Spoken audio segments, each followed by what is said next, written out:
First 498 లో ఎవరైనా అమ్మాయి కంప్లైంట్ ఇస్తే అవును.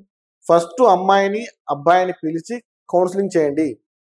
ఫస్ట్ అమ్మాయిని అమ్మాయిని పిలిచి కౌన్సిలింగ్ చేయండి. ఉమ్, కౌన్సిలింగ్ చేసిన తర్వాత 2-3 కౌన్సిలింగ్ లో వాళ్ళ దాని మధ్యలో సెట్ అవ్వట్లేదు, అవును. వినట్లేదు, సేమ్ అదే అరగంట ఉన్నారు అబ్బాయి వాళ్ళు అమ్మాయి అవును. తల్లిదండ్రులు అనుకున్న సందర్భంలోనే మీరు 498 కేసు రిజిస్ట్రేషన్ చేసి ఎఫ్ఐఆర్ ని కోర్టుకు పంపించమని అన్నారు.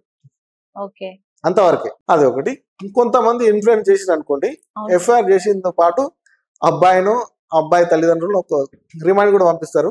అవును. మ్యాజిస్ట్రేట్ గారికి ఇమ్మీడియట్ గా వాళ్ళని అడ్వకేట్ ఎంగేజ్ చేసుకుంటే ఉమ్, మా అక్కడికి వెళ్ళిన అడ్వకేట్ మేడం ఇది అర్నేష్ కుమార్ స్టేట్ ఆఫ్ బీహార్ ప్రకారం ఉమ్, రిమాండ్ చేయడానికి లేదు, ఆల్రెడీ 41 సిఆర్పిసి నోటీస్ ఇచ్చింది కూడా నిన్న మా 41 సిఆర్పిసి నోటీస్ ఇచ్చిండు, ఇవాళ తీసుకొచ్చి రిమాండ్ చేస్తున్నాడు.